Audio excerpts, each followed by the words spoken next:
Welcome back, everyone. You're taking a look at some of the fans who are checking out the merch store between our LCS matches. For you at home, though, you can head to the official League of Legends merch store at merch.riotgames.com. There you can find this Zig statue. It's on sale, but only till the end of the day. Then head to lolesports.com and stay current on the latest news from the North American LCS with stats, box scores, VODs, and in-depth analysis. This week, you can read about Santorin's path into League of Legends and then on to one of North America's premier teams, TSM. The article is Healthy Competition, Santorin's Journey. But now, we're going to send it over to the casters to get us back into the action. Thank you very much, Dashington. Hello, everyone. I'm Rivington Bisson III, and pulling the broadcaster lane swap with me is going to be Aiden Cyrene Moon. How's it going, man? Ready to get this duo down? Damn right I am. Let's do it. It's time for our fourth match of the day. That's Gravity versus Winterfox. And while Gravity continues to diversify their team's champion pools, the results have been hit or miss. Yeah, literally. St. Pick says Wani yesterday, and Keen was returning to Victor. So these guys are actually bringing out new champion picks that we're seeing in the NA LCS. They're innovating it, but they aren't finding a whole lot of success. It's been a lot of miss, sometimes some hit. Right. Big thing, though, was the wave management issues against CLG yesterday. Hanser was behind Zion Spartan by 81 CS by 20 minutes, and he was basically behind by twice the CS for the rest of the game. Yep. This is a wave management issue, and it's something that was not actually Hanser's fault. It was the bottom lane shoving the top turret, and this is a team effort, and Hanser was just kind of got the back end of it. It's interesting how those things play out without seeing kind of a resolve as the whole team doesn't know what's happening. Yeah. So while Gravity have been experimenting with their team comps, Winterfox are trying things with their lineup. New things, that is. It's too soon to tell if it has been a success, but they definitely gave TSM a run for their money yesterday, no doubt. Yeah, it was a crazy game. Winterfox with the innovative level 1 team fight to kind of counter the meta of blind invading. But they're still making mistakes with this new roster. We saw Paragon have a pretty good early game, and then he was jumping in and Valkyrying in and getting caught out of position by Bjergsen Zed. Altec, he had a really good showing with a lot of aggressive tendencies on his Leona. Just a little bit. Oh, and then he tried to be a nice guy and give the kill over, but they ended up letting Bjergsen get away. So this is an aggressive style from Altec that we haven't seen before, but it's very refreshing to see. It's kind of a nice guys finish last and so do your teammates aspect. Ooh. Altec believes his experience as an AD carry makes him an ideal support, though. I've recently changed positions from AD to support. I think it's kind of similar. Like, the AD just needs to farm and try to kill stuff, and I'm just there like trying to protect them and making plays. It's not really that big of a change for me because I usually fill in solo queue, so I would play like whatever roles, and a lot of times I just play support. It'll definitely help me if I'm to transition back to AD and vice versa. Well, one, I give honor to Altec for filling in solo queue. Thank you very much. And two, he definitely is aggressive and almost took, I'd say, too many kills on the support yesterday, which could have been strewn across the team a little bit better. It's one of those things where you're like 0-0-3 as an AD carry, and you look over and he's like, wait, why is my support got 3 kills? What's going on? Why is this happening? Support shutdown? How'd that happen? But right now we're going to get into the game, see if it can happen again or cannot. Let's check out the starting lineups on the blue side. It is Gravity, Hanser in the top lane, St. Vicious in the jungle, Keen in mid, Cop at AD carry, and the foo-fooist of bunnies at support. And on the red side, it's Winterfox, Avalon at top, Helios in the jungle, Pobelter in mid, Paragon on AD carry, and Altec on support. I think we should see Winterfox kind of using the fact that they're pulling out all the stops here to their advantage in champion select. Obviously, you have a little bit of what Paragon played in the past, but pull out something new. Go aggressive on that as well. If the rest of the team is in that mentality, go forward with the rest of them. Put the pedal to the metal. Gravity's also found success with engage comps. Remember, they were playing a ton of assassins. They were having St. Vicious with engaged champions. That's how they like to play. And Winterfox also found a lot of success with like Cassid in mid and triple dives with Avalon on a tank. That's Cassid's true. out of picture. Pobelter has to find something else. Right. We also saw them putting Pobelter on things like Lulu and whatnot. Not his normal carries. Like you were saying, those Cassidans and the champions of those liking will be the ones for him to carry on. Hecarim getting banned out. We've been seeing a bit of the horse on the field lately. That Fizz as well, not so much, but still respected here from Winterfox over on Gravity's side. Yeah, a lot of top lane bans coming out here from Winterfox, whereas Gravity, a little bit of a flex there, so a lot of top lane bans. I wouldn't be surprised to see a Lysandra as well. There it is off the field. So far, 4 top lane bans across the map. These teams, Gravity, it's really hard to ban them out because they're trying so many new things. So Victor will still be on the field if Keen wants to bring that out again. Pobelter could also bring that out. We'll have to see what he does. The Kennen definitely banned out there. We saw the initial fight that Winterfox had yesterday in their game. That Haunting Guys build straight off from Avalon was interesting, but delivered the damage for the early game that they needed. Kennen builds are kind of up in the air. They are. People are like, let's build Rylai's Crystal Scepter in that last It scares me because I'm just like, build a Zanyas, please. I feel safe, you feel safe, the people are happy, and that's what counts. your enemies don't feel safe. No, exactly. That's what you want to achieve with that. So now we're into the picks. Seeing all the bands out, we did get Morgana as the last one after that, Lysandra. So more top, Zyrene. More top and Flexi. Flexi picks all around.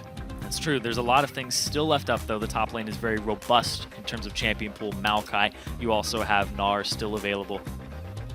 There is that Rek'Sai, however. Nidalee still on the field here. We haven't seen Helios kind of take that too much under his wing. Actually, I believe that will be no times that he's done that. We do still have Jarvan and Viap, so if they want to go for the dive composition we've seen Winterfox loving, they have a Maokai and possibly a little bit more with that Vi or Jarvan. Yeah, Helios hasn't picked up the Nidalee just yet. We've seen him only on things that are dive buddies with Avalon, the Vi, the Rek'Sai, the Jarvan, things that can go in and close that distance, back his brother up. That.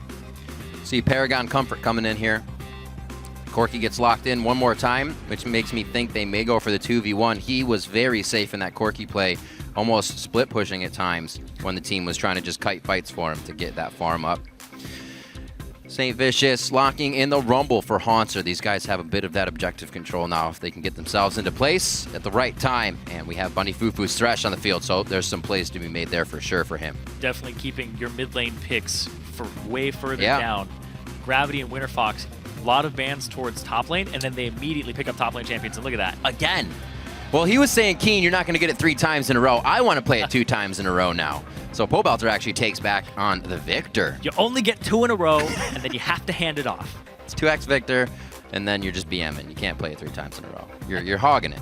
At this point, though, I'm very interested to see what Keen is going to play into this. You know, Hecarim is also a Keen pick, so it's a double ban when you ban it against Gravity, because Panzer plays it, Keen plays it.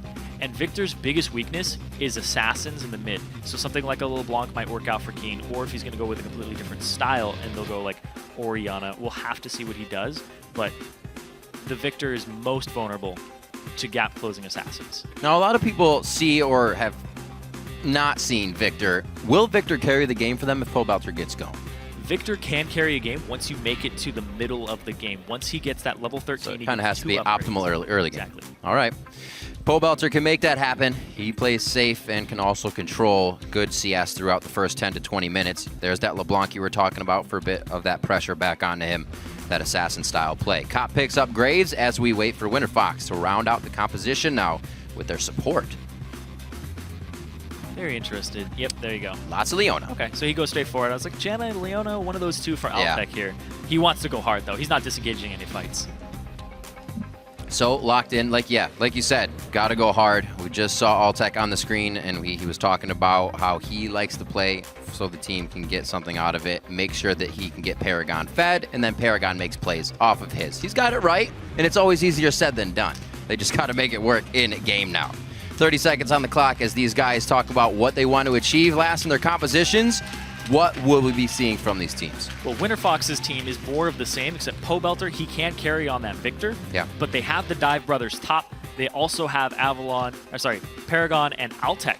Both of them synergizing on extremely aggressive types of champions that want to go forward. Corki, not so much, but the way Paragon plays it, he is extremely frontline oriented. Then you look over at Gravity's team, right, and these guys have the Rumble, the Rek'Sai, the LeBlanc. This is a mid-game comp that wants to tear you apart early and then just continue to secure objectives. That is that's a hearty handshake you right there. Yeah, you stop. I'm not stopping until you stop. I can shake your hand better. Ready to get in the game? It's only awkward. Yeah, you ready? Yeah, I want to get in the game. Let's get into the game, everybody. We're just about to get into this one and get that Twitter account loaded up because we're looking to see who you think is going to win this match. Send hashtag GVWin or hashtag WFXWin to @LOL Esports. The crowd's ready. Let's get into game 4. The Rift is waiting to be scuttled upon. Ooh, there's already things. It doesn't get scuttled on for a couple minutes. That's true. That's true. That's why the players will scuttle first. There you go. That's right. They're all very lively. They're actually scuttled a little faster at the start. That's, yeah. Get out of the base, scatter! Gotta go fast. So we'll see who can get into position, expecting those deep wards to figure out where the lane swaps will be, if we get any. But like we said, Paragon likes to have that safe early. Corki's usually swap. Well, here's the thing, though. Winterfox were able to capitalize true. off level 1. They were with the bait. aggressive. They Are were gonna aggressive. do the exact same thing? That's the same ward they placed yesterday.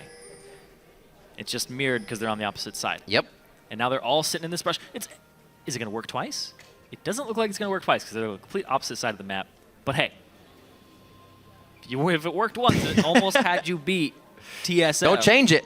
Don't fix it. Just let it go. It ain't broke. So it looks like they're going to be actually keeping it safe on their side. Like you said, it's what they did against Team Solo Mid. Able to pick up a few kills. Even with those kills, though, you still have to mention we saw 1-0-1 go to Avalon in the top lane. Those 2 kills that they did get across the board, one was also to Altec, didn't actually help them too much in that early game. It's not something they were able to control. Yeah, it really got out of hand after Bjergsen turned online and just walked around with the Zed. I think we heard Lustboy saying the same thing. You know, they weren't that scared about it. They knew they had the stronger late game. So Winterfox has to know these advantages need to be pressured immediately once they get them. Gravity's also a team that won't let you get too far if you're resting on your laurels when you do get those.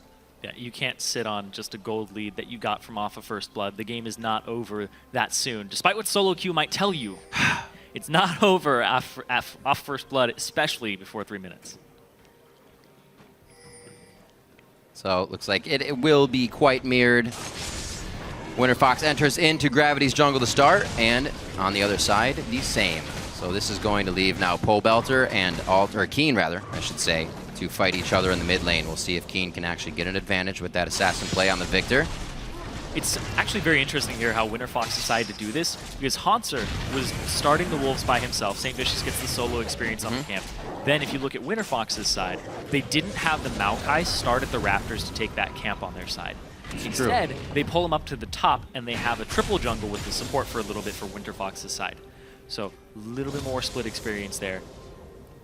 Or not split experience, but at least they are just allocating everybody there, and they're leaving their solo laner as the AD carry. All right, so Hanser to the top lane. I was actually going to say we see a lot of top laners go back thinking it's that time.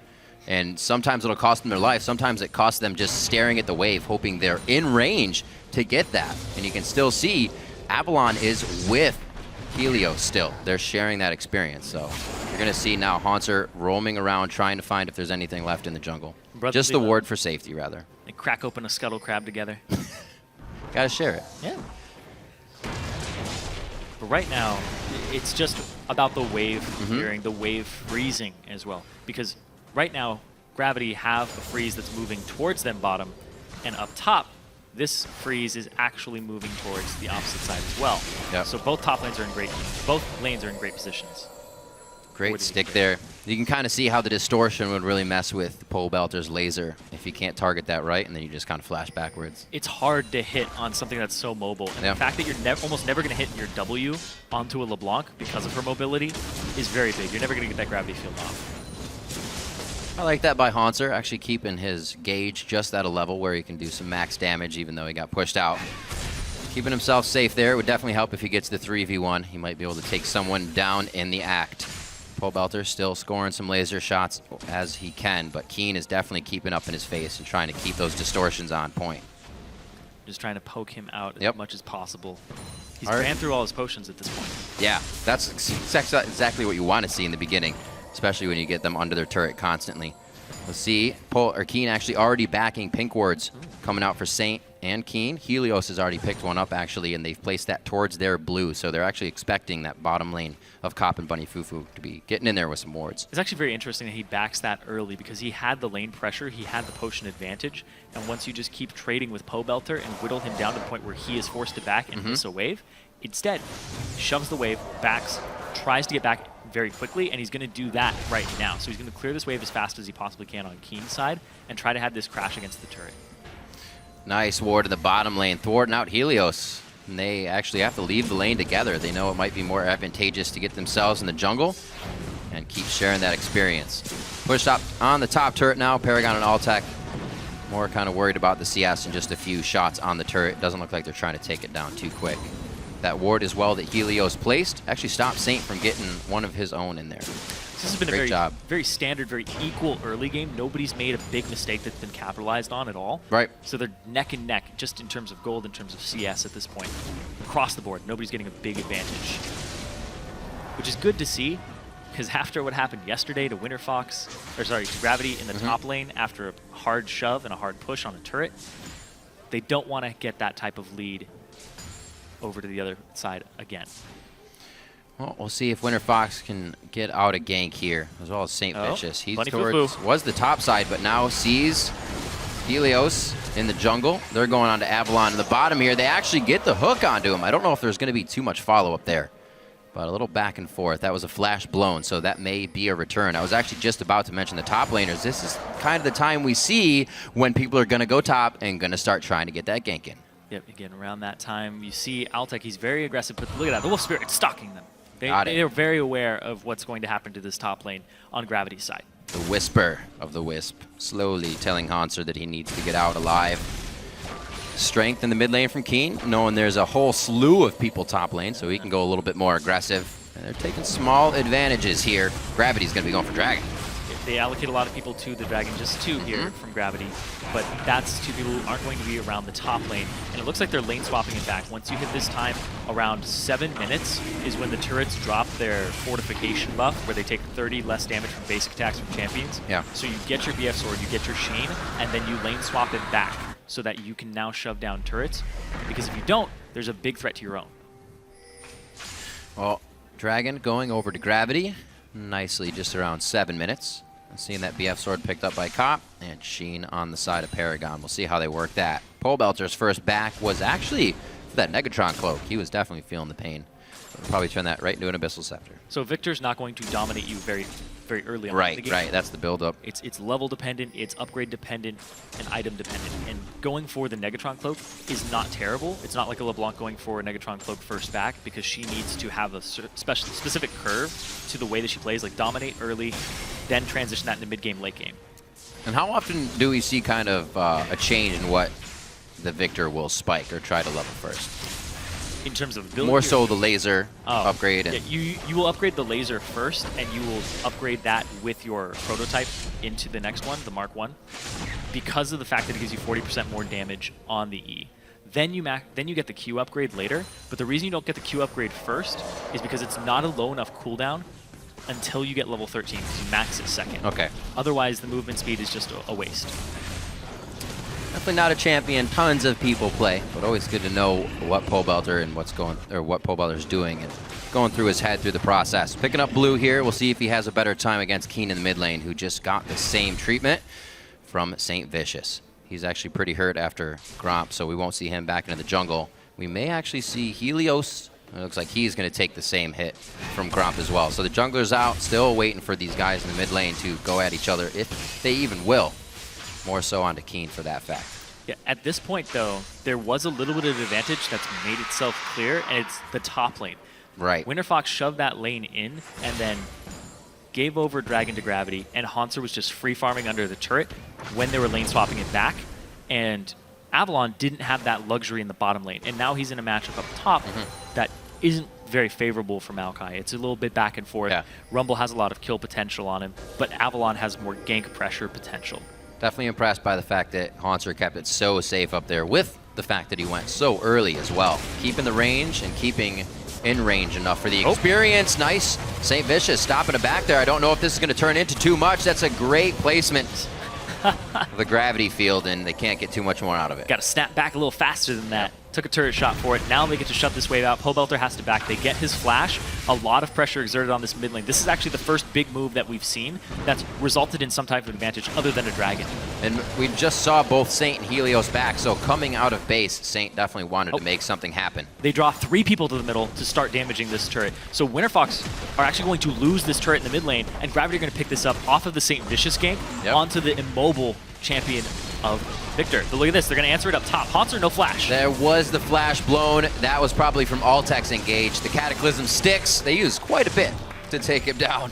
He tries to get the Rumble ultimate out just in the end. This looks like it could be scary. Yeah, they're trying to collapse here. 3-on-3 in the top lane. They got rid of that middle turret. Yeah.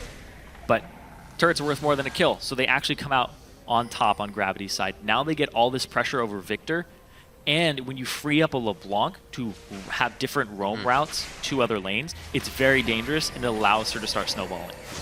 And those roams are only going to get shorter once they start knocking down these outer turrets. A lot easier to roam through the small part of your enemy's jungle than back through the river, back through the river. Yeah, and that's something that Keen was always known for back when he was over in Oceania, was his roam timings. The fact that he would show up at the weirdest times when you aren't expecting it, and the communication on Gravity to communicate where wards are and when they are down is going to be very important for him to get these ganks off, to get these roams off, and get his LeBlanc snowballing. Well, they only have the one forward ward for now, just behind the red of Helios on their top side, so won't be seen out just yet. Helios looks like they may actually be trying to get their first forward wards in here. He may be providing safety for Altec as they go right around towards the Raptor camp here. They're actually putting a lot of members to this, so I think Gravity knows this is happening. They saw them run in there with the side ward. They don't know how far they went, but you can see Keen sweeping that one out. They don't want to get in any scary situations. They don't know they left, though. Because, That's true. Because that ward that was placed in the side bush and mid was avoided by Fog of War. Now there's a lot of people down bottom on Winterfox's side. This would definitely help to get the game going. Maybe if Pole Belter was here as well. Winterfox trying to capitalize on something here after losing mid turret. Would definitely help to open up the map, but again, kind of just walks away. This has been happening for both teams. They approach a situation and nothing really comes out of it. Another camp coming up to the top lane, this time on the opposite side. Trying to help out Hanser. Shh. So close. Nope. Huh? They're going to go for it. Go. He's going to throw down the ulti. If he gets a good Flash. twisted advance here, he can actually dodge quite a bit of damage. That's the pop-up. He can twisted advance actually right out of the Rumble ultimate, but he can't because Keen comes as well. They're able to lock down that kill onto Avalon in the top lane. It took quite a bit of time to get that one down, but they finally start to spark things up. Very quickly out of the aggro range of the turret, it just swapped over away from St. Oh! That's what we need to start seeing. If the ultimates are blown, that means options are going to be open for other teams to go in. Right now, Cop and Bunny Fufu still have to be a little afraid of the crowd control provided from Altec, so they back off. But here now comes the roam from Pole Belter. We may start to get a little bit more action. And Helios coming to this bottom lane. They saw LeBlanc top. They know that threat is gone. Now, instead, they're going to shove the mid lane on Gravity's side, and Winterfox are going to try to pressure the objectives on the bot side of the map. I think this might turn into what could be our first dragon. We have a walk to lane for Avalon, which means the teleport will still be up, and the roam already from Keen has put himself on the bottom side of the map. And they're trying to get Keen wrapped around. They're trying to get him all the way down here. There's a TP from Avalon. Teleport TP, most efficient type, so he'll actually get a good cooldown off of that. But it will not help with the turret or a fight. It may, however, start to bleed into this dragon. Right now, this is a timing thing, because they're going to get this turret on Winterfox's side. Gravity are going to try to press top turret with Hanser, try to take that, but in the meantime, Gravity are going to shove middle, top lane, and Winterfox are going to go for the dragon, which will be their first of the game. See how much they respect that dragon and see how many they leave. It's not a worth trade if they get any of these turrets, though. They're actually backing off of that. They put a pink ward onto dragon, and they may still lose a good amount of health on this turret. That's going to be prepped for an easy takedown. Top. If Gravity want to return. Top lane, that's going to be an easy hit for Hanser. He's also got a wave to work with there and a rotation up now from Bunny Fufu and Keen to keep it safe. Looks like they'll just be there to back. The threat of Keen coming down for the roam caused the teleport from Avalon, and Keen had already shoved mid lane out. So he just returns to it, shoves it, gets that pressure, and Hanser holding on to his teleport and shoving up the top wave to get them a turret. Now, because of all the backs, this middle turret's going to go over to Winterfox. They're just exchanging objectives right now. I'd say that's good for Winterfox. A little bit behind with the Maokai right now. They're going to walk straight into Rumble here. They know he's there. Oh, another missed Solar Flare from Altec just on the outside, though. Looks like everybody has the better of him. They look like they're about to be on point, but they just step outside. Oh, they threw so many people up to the top side of the map to just deal with Hanser there. Throw out the Leona ultimate. It's the perfect time to go ahead and take this dragon. Look at this Hanser from the side. Oh, he actually flashes directly onto the Rumble ultimate, still slowed, gonna be taken down. The shield won't give him any assistance there, and they could keep going. Helios then onto Haunter as they trade a little bit back.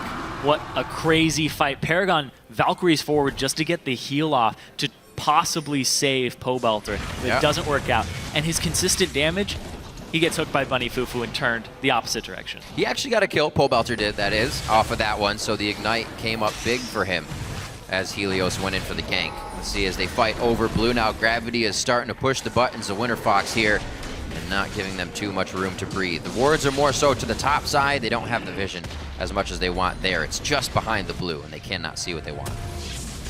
Gravity, they're going to have to start pressing into these tier 2s now. They got that second dragon, so they do have the turret destruction available to them. So if Winterfox misstep again and let them get to that tier 2 inner turret, this is a composition that if you give them this gold in the mid game, the Rumble, the LeBlanc, it's going to start taking over. It's one of the things that's rough when you play against the Rumbles. Even if it's kind of a rough game, and you're like, yeah, we can fight. He's just going to throw out equalizers at the turret. It's no really way on the to Rumble stand player there. Yeah. It's really on the Rumble player at that point to throw out the equalizers in an appropriate manner to make it hit as many people as possible. Because you've seen Fed Rumbles throw it off to the side, and then it's just, oh, it's nothing at that point. Blame it on SmartCast. Yeah. Smart. Even the World Champs did it. Or people at Worlds, I should say. At that point, it's not SmartCast. It's Domecast. It just flies off to the side. Well, I didn't even point it there. But the thing this game, though, is Haunter's off the ground. Even though he's in a lane swap situation, he's at 100 CS at 16 minutes. He's in good shape, and he has both of his spell penetration items that he needs to start almost doing true damage to people. So this Rumble is online for the mid game at a good pace. This would be a really big game for Gravity to win. I apologize. They have TSM starting next week, so this Winterfox game would be a good boost. Ooh. They lost to CLG yesterday, so definitely need to get the wins over these teams in the middle of the pack. They themselves 6-7 here. Rek'Sai is not here. This is a 4-on-5, so St. Vicious is going to have to come up to this top lane, use his ultimate. Good. Before this possible fight breaks out, though, Pobelter actually went for the full upgrade of the perfect Hex core. He did. Which I think is suboptimal. Why is that? Because he doesn't have enough ranks and abilities to really make it worthwhile just yet. Getting the second upgrade is perfectly fine. The vacuum on your W is okay, but you really just need the 2. It's too much gold to dump into this item before you get something like a death cap. Usually, and I think the optimal build is go 1 upgrade, get your death laser, then get yourself a blasting wand, get yourself a measly large rod, because you're going to get that around your level 11, level 12. Then you upgrade your Q, and then you continue from there, because you'll be around level 13, and then you can make use of that. So the perfect hex core is he's adding a lot of utility to his kit. Right. He's not adding that front-loaded damage, so he's kind of hoping, for the most part, that fights don't break out for a while. And if he does, then I mean, it's a very risky build. It's definitely his choice. It's not like he's been put in a super rough situation, right? Yeah. He had a bit of a hit early game, but it's still 155 to 153, and he's got a kill. All that happened was he died. So still definitely able to put up some numbers in the game. We'll see if the build has the reasoning behind it once they get into these fights, obviously. And the perfect hex core actually gets more AP based on your character level. So buying it later, it makes more sense as well there. Yeah, it's a little more AP, a little more bang for your buck at that point. It's not as stat efficient when you buy it early on. So just throwing more things out there for the Victor players, or people who want to pick Victor up. Absolutely. Looking at Haunter in the top lane, definitely stat efficient with it. Leandry's and Sork Shoes finished. Already has an ability tome to keep going on to his next item as well. 113 to 179 there. We talked about wave management, and it seemed like it was cleared up a little bit in this game, and it went in Gravity's favor. They didn't have the same type of pressure where it's bouncing off of a turret, and you have to make sure that you don't damage the turret more than the minions. Because then, at that point, it's like, oh, the turret's dead, and you still have some minions alive, and then it pushes out, and it becomes a very disastrous situation where you have to push it to tier 2 and have it bounce all the way back. So Haunter, definitely in a much better situation than he was yesterday. Playing a big role. He is able to control the situation. He got out of situations where it looked like 3 to 4 people would gank him in the top lane. Head is in this one for all of Gravity right now, and they're trying to keep it going. Still, though, wave clear and wave management is a throughout the entire game thing you have to keep tabs on. So let's make sure they don't fall to the wayside with that. We'll keep an eye on it. 20 minutes in, it's only 2-2 as these guys It seems like they've kind of been at each other's throats here, back and forth, just not finding the fights that they want.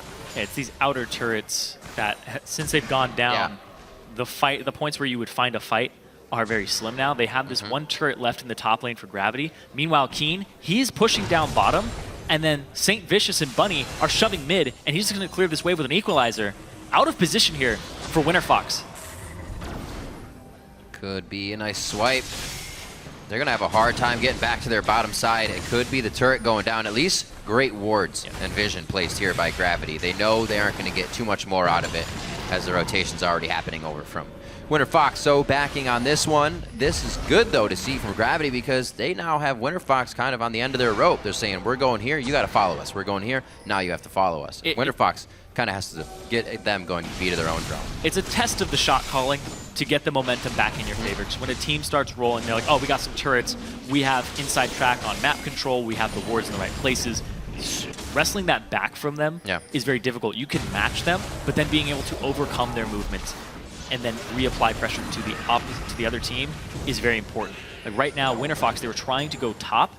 Then Gravity was like, nope, we're going to go middle and bottom. You have to answer us. And then Winterfox answered them just in time and don't lose anything. And then Gravity didn't make another move. They weren't like, Hanser, keep shoving top, keep applying pressure to pull them back. So they didn't continue that assault. And instead, we're like, we should back up, possibly look for a fight in the near future. And look at this. Keen's doing damage to this turret, but they want to fight here. He already got it. Just getting pulled around left and right. Top wave is going to start pushing in favor of Gravity as well. Figured that would be a good place for Avalon to be. Oh, they're all grouped up. Hanser's, right down the channel. That was a beautiful equalizer. Everybody's pretty much forced to disengage from Winterfox on that one, and Gravity just starts picking their targets left and right, only able to find Helios still in range. Keen should be okay on this one. Another dark passage to the light there from Bunny Fufu for Keen, and what a start by Hanser to that one. It's a great time to pick a fight too, because the Dragon was coming up, and now they get to take it without a contest. Amazing equalizer. We were talking about how the equalizer is on the Rumble player at that point. You have your items, he's online. You gotta land it perfectly, and that was a really good equalizer, blowing a lot of flashes. And see where Winterfox focuses. They have how many wards towards the top side of this map? Everything's going on at the bottom. Gravity was really able to take that because all eyes are around the bottom side of that map. 3, 4, 5, 6 wards and a pink. Yeah, that ward coverage is going to allow them to see the movements and also react accordingly. Like right now, they see Avalon top lane. It's clear to back. He has to deal with this wave. They get this free recall because of the wave they shoved up. Now they get to buy their items, they get to purchase, and then continue their assault. They got that middle turret down, which this is your ideal lane to shove up because it gives you better tracks to move between top and bottom once you get the ward coverage. Gravity definitely wanting to get the win back on this one. This match happened all the way back in week 1 and was the win for Winterfox. That was Pobelter rocking the Fizz that game. What was he? 7-0-6. That was actually banned by Winterfox this game because they didn't want to go against the Fizz either. So that was Fizz was a little different back then. This is true. But Gravity, they're putting their foot down here. They want to get a win out of this one. 3-2 as the kills, they're coming in slowly, but Gravity is making sure they find a lot more on the map. Nicely done without getting those kills. Always a hard task. You try to avoid the other team and get what you want, but it's definitely an impressive one.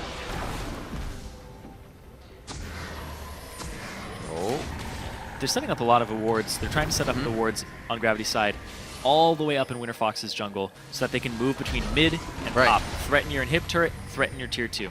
Back and forth between them. So this is really good by the team because you saw them buy a bunch of wards on Keen and Cop when they backed. St. Vicious with his Sightstone. But look at this.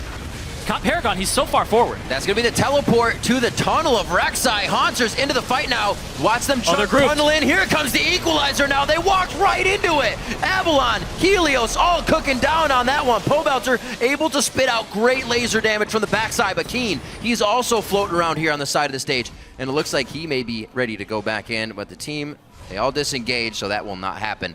We go for 1 for 3. Paragon on the front line gets caught out, but he immediately escapes without having to use any of his summoners. And then the team comes back through. But we'll talk about that in a second because Cop, he's caught out now. That's a dodge. A lot of damage missed out by Paragon. Bunny Fufu everywhere he needs to be with that Dark Passage. With that Thresh, one of his favorite champions. I know when He was making a name for himself. He was always on that champion. And he wasn't just a player who's like, I can land really good hooks. He's like, I can land really good hooks. My flay positioning to stop and stunt abilities was top tier. And then how he's getting those lanterns in too. Oh, the lanterns to safety, the lanterns to pressure. Saint definitely not expecting the teleport to come back on that one. Winterfox almost grabs a kill off a nice TP to disengage. Keen is bottom right now, shoving waves, and they haven't dealt with him yet. Helios has to go towards that bottom lane. Yep. And there we go. Keen is actually going to back off and not apply pressure to this turret. Control that wave management, man. Gravity making sure that it's kind of like a rule of thumb. Keep it past the river, we'll be all right. They're doing a good job so far. Let's take a look at this again. This is a beautiful equalizer here. This is one of those things where you look for the opportunity, you don't try to force it, but right here, it's like, boom, let's hit 4 people across the line. Beautiful placement there. Pobelter has to duck under it to get into the fight, and then he sees the threat of Keen off on the right, so he can't continue.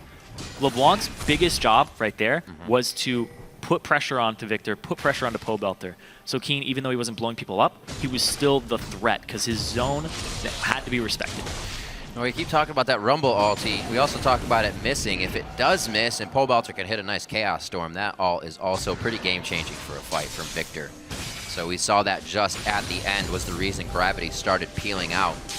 Pobelter can hit that and get it to stick in the jungle. It's going to be tough. Then you're also looking at the equalizer. So many things they have to be careful of. Got a few more kills in for Gravity. Obviously going to make them more confident. And this year, once they have that confidence, they have not been afraid to keep making moves. This lane that's been constantly pressured here in the bottom now by Keen. Looks like everybody's going to take suit there, follow him, and start pressuring that up. The ward control is trying to be wrestled back here. Yeah. Gravity has all of it in this bottom side. Their threat of a 5th dragon is pretty much just 13 minutes away if they continue to get these dragons. That would be very, very early on. And that Paragon. makes bigger threat of a dragon even more. Carry half HP. The support's going to take a few shots as well. They're just trying to get a little love tap damage on before they start this one to make it easier. They're here really early, too. They show up a minute in advance. That's true. Just to poke them out. Just to stop them from getting ward coverage. Things get weird in that situation. Hey, just talked about how Bunny Fufu has really good flays to stunt move blocks.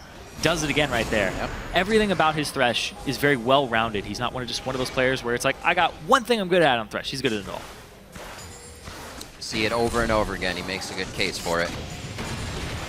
Still holding strong. Obviously, Winterfox knows it's going to be the fight here for Dragon, so they're keeping themselves poised for this. But the wards very much in favor of Gravity in this one. Double wards.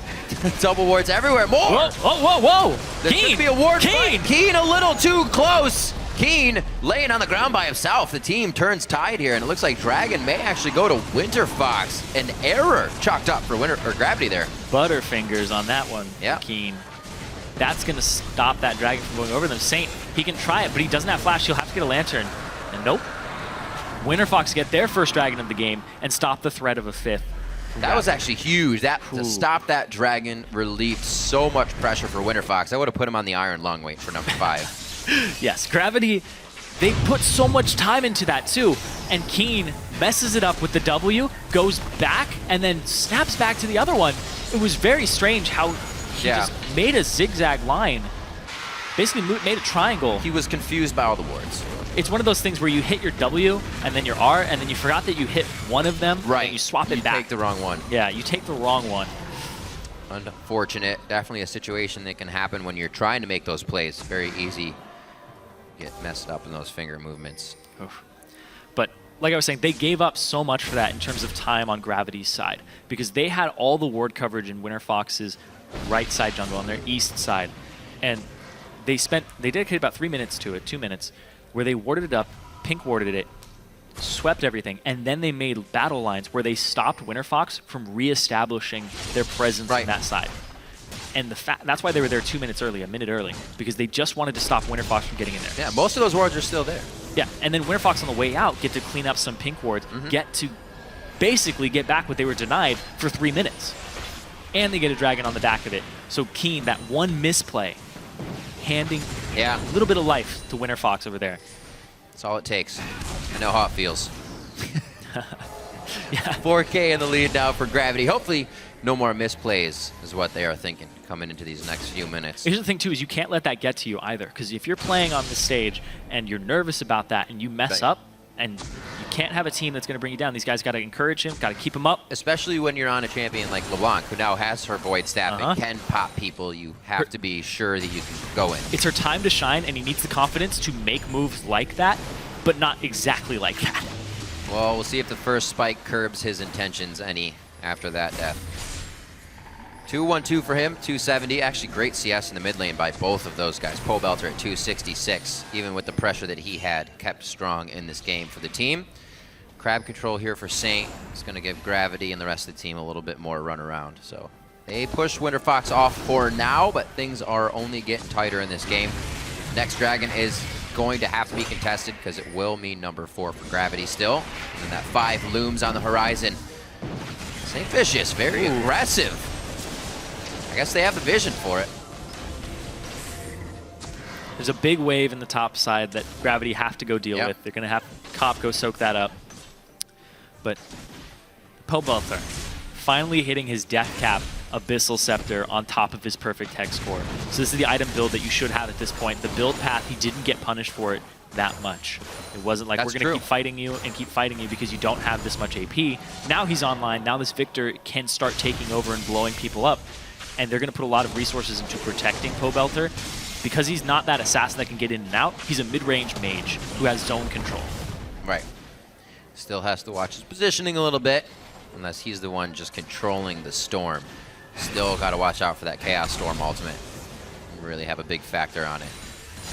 Looking around sweepers, wards, and trinkets. Getting some upgrades here, more so on the side of Winterfox. Good to see. Keeping those sweepers and trinkets upgraded to make sure they don't lose too much vision. The pink wards are still coming out, more so now in places that Winterfox can keep those alive. They're losing a lot of money having to replace those over and over again.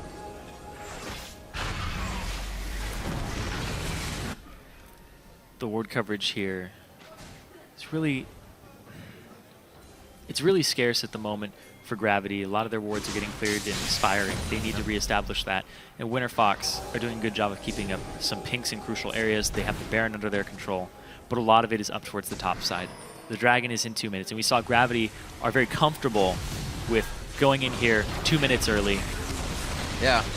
And trying to force them out and keeping them out so that they allow the wards that might be in there to expire, even without sweepers. Well, it's kind of the tell. This also should allow Winterfox to set back up themselves again.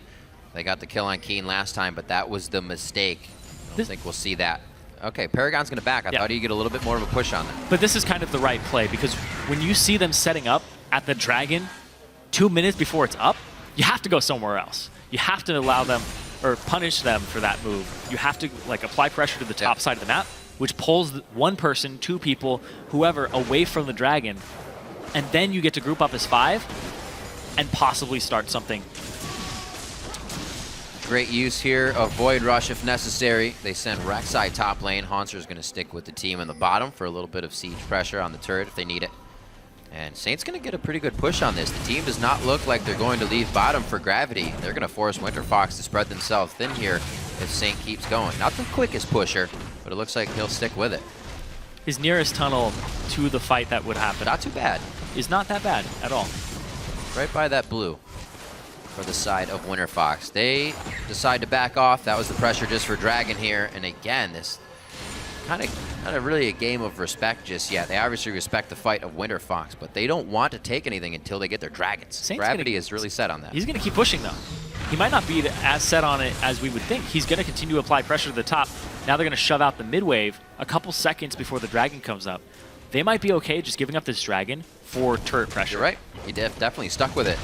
Still has the tunnels to get back to the team if necessary. And Saint solo top turret going coast to coast on that one to help break down the second tier turret. One more left in the bottom lane for Winterfox. They're starting to lose a lot. Global gold going over to Gravity now with all those turrets. It's just going to make them too much to handle.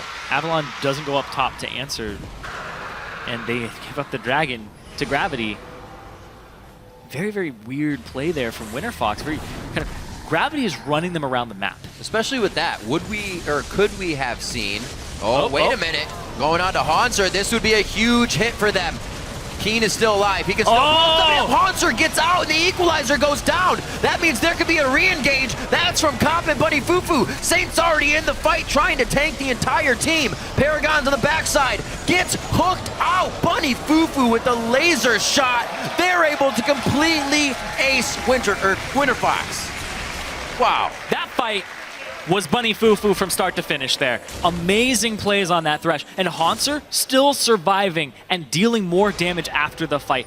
Just Gravity with a great push all the way down the mid lane here. They're going to get an inhibitor turret for this. I thought to myself, would Bunny Fufu make plays this game? I wonder. He has Thresh, you know, it's common. And oh my word, all the lanterns he's been throwing, that mid-fight hook to make sure he locked down Paragon on a champion that's quite slippery as an AD carry.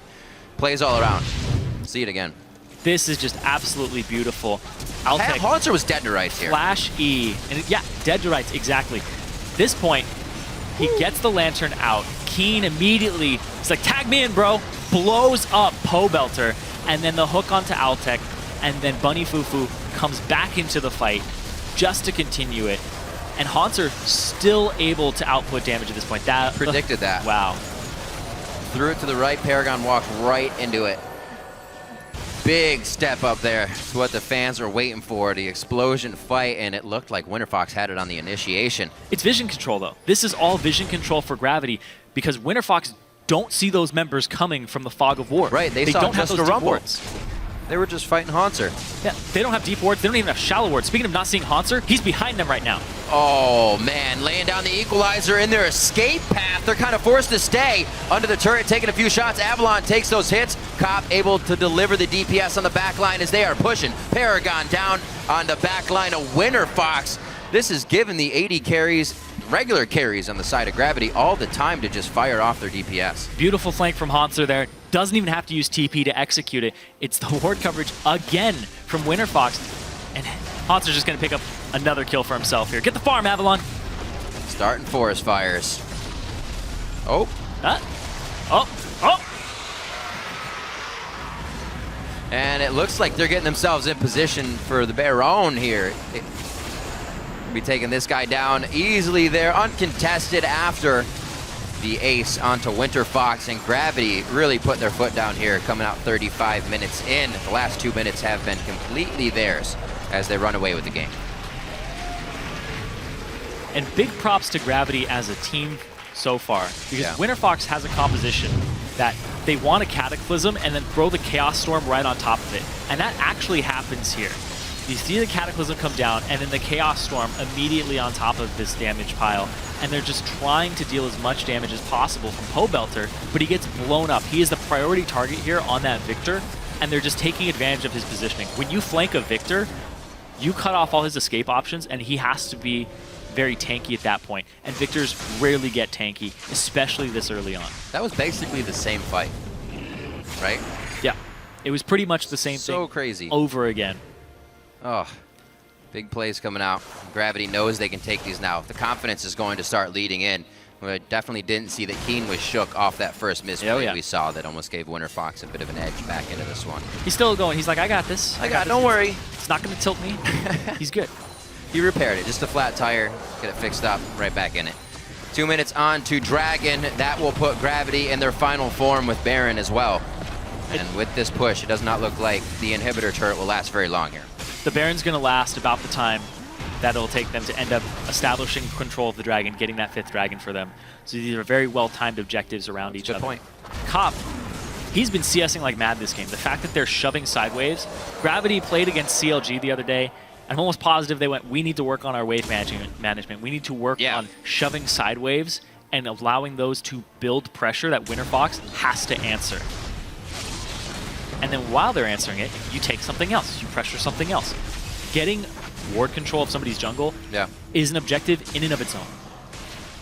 Don't always have to get a turret. They've kept it going all game long. Also, the threat of this pressure across the map, the omnipresence of St. Vicious as well as Hanser being able to get everywhere they want. And Winterfox really cannot answer, having to send Paragon over alone. Can get some wave clear out. It looks like Saint is just going to get enough minions in to keep doing slight damage to the turret with the Baron buff on. This is the struggle here Winterfox has to work with. For 40 more seconds, then they might get some breathing room, but then they're going to have to fight for Dragon. It's hardly breathing room. That's like coming up for air when you're diving. Push her back down. Oh. 15-6. Looks like more kills to be racked up here. 505 for Cop on this Graves pickup. Also picked himself up the Quicksilver Sash to make sure he's not a target of all tech or Avalon. There's always the chance that that fight goes in the favor, especially at these turrets. They do quite a bit of damage to your tanks, even if they get underneath them. Slow going for Gravity. Definitely good to see as well that they're not struck, or forcing themselves, I should say, to push into a bad situation. Yeah, they're going to keep these waves shoved up, and Cop is actually going to solo the last Dragon so that they can continue wave pressure, not give that up, and then they can reconvene. They'll shove the side waves out, and then they'll go middle, take that. Full Is that the 5th Dragon? That's the... Oh, so they're not full form. You're right, the Baron wore off just in time. That is the 5th Dragon, however. 5, not 3. And they are going to be rolling into the base. It could be kind of a last-ditch effort here for Winterfox if they can get a fight. The crowd control is going to have to come from Avalon and Alltech. So eyes on the tanks. Winterfox. Helios can get in there, but he might pop quite quick. Winterfox have fallen short in ward control, team fighting, and objective wave management. Gravity has had their number at every turn. Wave clear from Pole Belter's laser is keeping Gravity at bay for only a few more minutes. The Gravity field goes out as well to stop the minions. So much damage off the collateral damage to start the fight. You get that true damage burn, and they just muscle this turret down immediately. It looks like they're going to be heading for the Nexus, Irene. 42 minutes on this one. Aspect of the Dragon, still quite a bit of time to burn here for Gravity, and they say, let's take a deep breath. We got more to take, just more on the map. There's camps that spawn. There's more gold to take on this map and to deny from Winterfox. Yeah. They're just going to systematically tear them apart, go for the victory that is methodical, get all of their base, get their inhibitors. Winterfox, they might have to make a last stand right here. Also, a little bit of more practice with this composition. It worked out very well for Gravity. As I said, they're taking this game back to go 1-1 on Winterfox if they can capitalize here, bring themselves to 7-7 in the standings. Right now, Winterfox is staving just that off. Pole Belter's been able to farm throughout this game to 408, but not getting the kills that he needed did not catapult him into the position of a carry for the team. It's up to these last chances here, Irene. It's going to be very tough. Only those Nexus turrets stand with this last inhibitor turret in their eyes. They're waiting for minion waves, not just in this lane, because they're not walking up to hit the turret. They're waiting for them to hit the base. And Winterfox, they can't get the engage they're looking for. That's Righteous Glory and Solar Flare blown. That might be the go for Gravity to just walk up now over and over again with the QSS on Cop. So if he gets caught, he still has a way to get out. Oh, Bunny Fufu wanted the hook, so Winterfox knows that they are not afraid to start the siege under the turret if necessary, and I don't think it's going to last this wave. There's one hook, Pole Belter gets hit! Oh! The flash in from Saint Vicious, and he deletes Pole Belter. The rest of the team's gonna fly through on this one, and it is Saint Vicious again to the back line, just being a brute for Gravity this game. The ace comes up as Bunny Fufu solidifies the last kill, and the Nexus turrets are finally in reach for Gravity to start tearing them apart. A very slow game to start this one off, but it was just both teams trying to find what they wanted, and the door opened for Gravity in the mid-game. They take down Winterfox. Very clean lane swap this game. No advantages given over. Instead, Gravity dictating the pace of the early game and the mid-game. One mistake from Keen, and that's it. It didn't affect him. Shook it off. Now they're 7-7. They're actually tied with Liquid again. Oh. That they are. It's going to be the forever fight now between those teams instead of forever fourth. So Gravity with the win, the hug, the AD carries, and the supports. Obviously, they know what it's like to switch back and forth. They do it. We fill in queue. But a great game played once again coming out from Gravity. Bunny Fufu on point with Thresh all game long, and Saint Vicious taking things into his own hands in the late game. It was kind of a one for each part of the game. We saw Bunny Fufu doing good things. Then we had the Rumble ultimates from Poncer in that mid game. Saint Vicious going crazy in the end game. St. Vicious had a lot of kill participation in this game, and then when he got to split push, he just continued to pressure that lane, and there was no answer for him at that point. You can see they're happy about his performance. Very happy indeed. Winterfox going to 5-9, still chances to climb in the standings. They face Team 8 and Team Impulse next week. Impulse is looking very strong, so they're definitely going to have to look to that match. And Team 8 as well. They've been grabbing themselves some wins over the past few weeks. So tough games at the end here, and every team, they don't want to give up anything. No, so definitely playing hard. There's only 18 games in the season. After today, there will only be 5 more for these two teams. Yep. So every win counts for climbing up those standings, especially since most teams are 1 or 2 games apart. So there's a lot of movement that can happen if a team just has a nice surge. It's true. Looking at these games, as I said, Gravity has TSM to start next week. It'll be, or start when we get back, obviously. It'll be nice to watch those guys at Katowice and kind of get an inside look at what they're trying to do, what they could bring back when they come home. TSM actually currently has the Linear Championship belt. They got it back today from TSM, and now it's going to go internationally. Where's it going to go? I don't know. That's what I'm excited about. The belt gets switched all the time. But so the end of this split has shown that teams are trying new things, but they're also shoring up weaknesses. Maybe that, they're finding that come out from what we say on the desk. That was wave management cleared. Now, they talked about wave management. I'm sure it was all over Reddit. It was all over everything, but they are taking it into consideration, and we're seeing these things be fixed. They have a coach and an analyst who are probably going to break it down for them. I trust LS to look at these types of things and be like, that is us. It was us all along, It's free league advice. That's right. We're going to go and throw it over to the guys on our analyst desk to see what else they want and break down Gravity's win. I feel like we can just let Reddit do that. More free advice. Yeah, exactly. I like that. Free Just advice. tilt them. the free advice strategy. I like it. All right, I do want to talk about both sides here. So first, let's kind of dive into Gravity.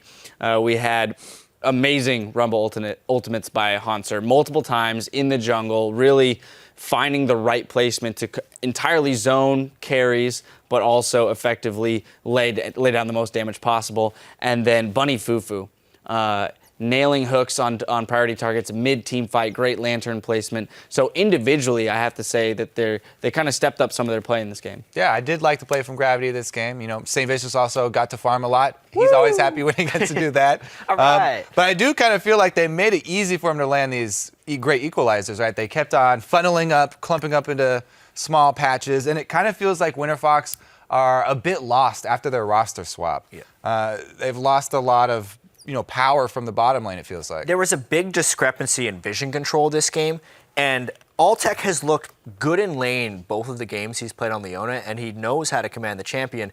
But one thing you never get from playing a fill role in solo queue is competitive 5v5 vision control. Sweeper accuracy, where you're going to put your wards. He even had a Ruby Sightstone earlier. Very early. It made very early. No difference in their ward coverage. It was severely outclassed. Yeah, I mean, instead of like the first time that he was coming in as a support role, but that's something that really takes a long time to learn, is how to use the sweeper late game and where you're going to actually use it. The accuracy definitely has a big effect on the map, and we saw it multiple times. Yeah. They rushed into these fights or plays without the proper vision, and Pobelter, not on an assassin champion, seemed like it was even trying to use Victor like an assassin, flashing forward and trying to get the kills. But then Gravity did a great job of turning it around on them. Let's look at an example of that. We're going to go to the mid lane about 35 minutes into the game. This ends up being a 5-0 in favor of Gravity, but off of the Winterfox initiation. Okay, yeah. So this is one of those situations where they are going into the dark side of the map. They have no, previous ward set up here, but they see an opportunity. So I'll take jumps on it. Yeah, I think they were super desperate in this one because they'd just been walking around for so long without vision, so they saw someone and they went. And there's a double flash forward from Alltech and Pobelter trying to go in for an assassination, but Bunny Fufu, once again, as you pointed out, great lanterns all came along, saves the assassination target, and then an easy turnaround here for Gravity. They just pile on. That hook on Paragon right there. Yeah. After a hook onto Alltech, so 2 consecutive hooks with the lantern save. And he lives! Everyone getting out with a sliver of health there.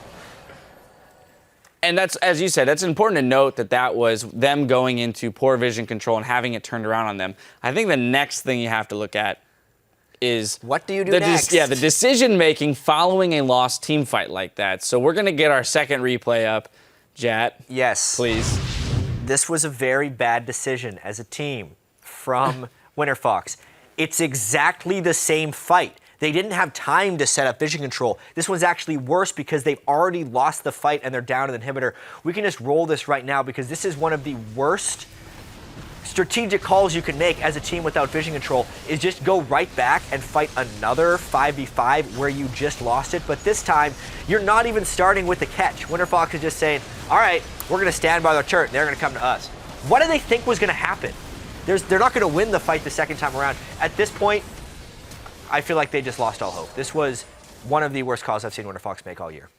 Yeah, it's one of those situations in solo queue or something like that. You don't really know what else to do, right? You just lost. You're like, well, you know, maybe if we do it again this time, something will play out differently and we'll win the fight. Yeah, we're down to the inhibitor. Push mid. That way our inhibitor's fine. It's just, they even seem like, I mean, we saw the activation of the Righteous Glory. Righteous Glory. They're trying to run away with it, but it doesn't work that way. You can only get your speed when you're running towards them. So like, well, nowhere to go except for back in. Mm-hmm.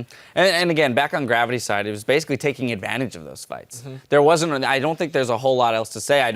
This is not to take away from Gravity's win, but more so that they did what they needed to do to clean up the fights that were given to them by Winterfox. I really wonder what Winterfox is going to be doing inside their own camp, because when we hear about these role swaps, Altec wanted to play support. We give him time to develop because he's never played the support role. What I didn't expect was Paragon to look so lackluster on AD carry. I really wonder what's happening inside that organization right now to be making these decisions. Obviously, it is 2 games. Don't want to be too harsh too early, but that's now a 5-game losing streak. The changes keep resulting in worse and worse play. I wonder what they're going to do. Yep, got to be some turmoil, and we're getting into crunch time, so they need to make a final decision on their roster at least soon. Well, we've got one more match coming your way with Counter Logic Gaming versus Team Coast, so don't touch that mouse, because we'll be right back after this.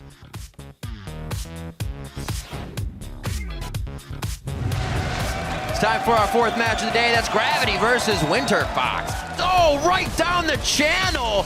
That was a beautiful equalizer. Everybody's pretty much forced to disengage from Winterfox on that one. That's going to be the teleport to the tunnel of Rek'Sai. Haunters into the fight now. Watch them tunnel in. Here comes the equalizer now. They walked right into it. Careful coming to this choke. They're going Rumble. They're going Rumble. Victor. Rumble, got it. I'm moving around. I'm out. Victor's dead. I go Victor. Leona's dead. Corky. Yep. I healed. I'm on the front line. Maokai. Corky. Corky's dead. Maokai, nice. Good shit. Go mid. There's one hook. Pole Belter gets hit. Oh! The flash in from Safe Vicious, and he deletes Pole Belter. The rest of the team's going to fly through on this one. The door open for Gravity in the mid game. They take down Winterfox.